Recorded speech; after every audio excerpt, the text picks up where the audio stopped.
तो चलिए अब हम शुरू करेंगे पाठ संख्या 3 और पाठ का नाम है मात्राएं। इस पाठ के माध्यम से हम मात्राओं का अध्ययन करेंगे।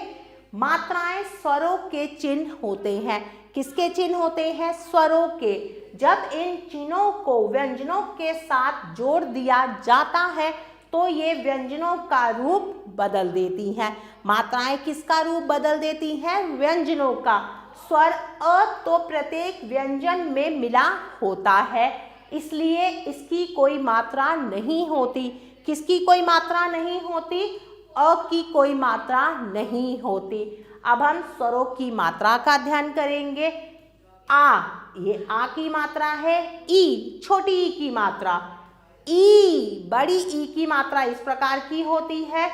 छोटे ऊ की मात्रा, बड़े ऊ की मात्रा। री, ऋषि की मात्रा। ए, एड़ी की मात्रा। आई, ऐनक की मात्रा। ये ओ की मात्रा, ये औ की मात्रा। चलिए अब मात्रा युक्त व्यंजन का पढ़ते हैं। का, की, कुक्कू, क्रिके, कई, को, कऊ। इसी प्रकार अन्य व्यंजनों पर भी मात्राएं लगाते हैं। व्यंजनों पर मात्राएं 4 प्रकार से लगाई जाती हैं। कितने प्रकार से लगाई जाती हैं? 4 प्रकार से। आ, ई, ओ, औ की मात्राएं व्यंजन के बाद लगती है। किसके बाद लगती है? व्यंजन के बाद लगती है। ताला, देखिए त के बाद लगी और ल के बाद लगी। झील, झ के बाद, झ व्यंजन है, व्यंजन के बाद लगी। मोर, कौआ, तो ये मात्राएं व्यंजन के बाद लगती हैं। छोटी ई की मात्रा व्यंजन से पहले लगती है। हिरन, किला, किसान। ए और आई की मात्रा व्यंजन के ऊपर लगती है। देखिए व्यंजन के ऊपर लगती है। केला, मेला, औरत, थैला। आगे बढ़ते हैं। उ, औ और री की मात्राएं व्यंजन के नीचे लगती हैं। किसके नीचे लगती हैं? व्यंजन के नीचे लगती हैं। कुत्ता, देखिए क के नीचे लगी। डाकू, ये भी क के नीचे लगी। कृषक, तो क के नीचे लगी। छोटे ऊ, बड़े ऊ और री की मात्रा व्यंजनों के नीचे लगती है। चलिए अब हम कुछ अभ्यास कार्य करेंगे। प्रश्न संख्या 2, सही विकल्प पर सही का चिन्ह लगाइए। कौन से स्वर की कोई मात्रा नहीं होती? ई, अ और औ। किसकी कोई मात्रा नहीं होती? अ की। औ की मात्रा व्यंजन डैश लगती है।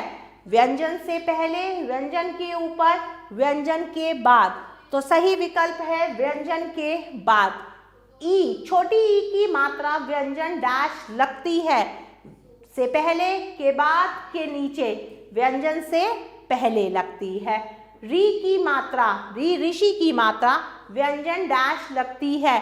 व्यंजन के बाद, व्यंजन के पहले या व्यंजन के नीचे, तो सही उत्तर है व्यंजन के नीचे।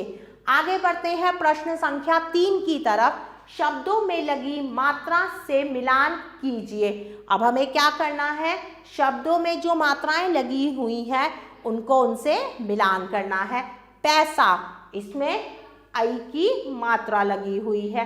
किताब, छोटी ई की मात्रा। पुरस्कार, पुरस्कार में छोटे ऊ की मात्रा है। झील, बड़ी ई की मात्रा। कौआ, इसमें किसकी मात्रा है? औ की मात्रा है। आगे बढ़ते हैं प्रश्न संख्या 4 की तरफ। जोड़कर शब्द बनाकर लिखिए और जोर से पढ़िए। अब जोड़कर हमें शब्द बनाना है और जोर से उनको पढ़ना है। चलिए बनाते हैं। रै, आ की मात्रा, जय, आ की मात्रा। राजा, है, आ की मात्रा, थे पे बड़ी की मात्रा। हाथी, से पे बड़े ऊ की मात्रा, रै, जय। सूरज, पै पे आई की मात्रा, से पे आ की मात्रा। पैसा, पै पे औ की मात्रा, ध पे आ की मात्रा। पौधा। प्यारे बच्चों, बाकी का अभ्यास कार्य आप स्वयं करेंगे। प्यारे बच्चों, आशा करती हूँ इस पाठ के माध्यम से आपने बहुत कुछ सीखा होगा और समझा होगा। हम पुनः फिर मिलेंगे एक नए पाठ के साथ। तब तक के लिए आभार।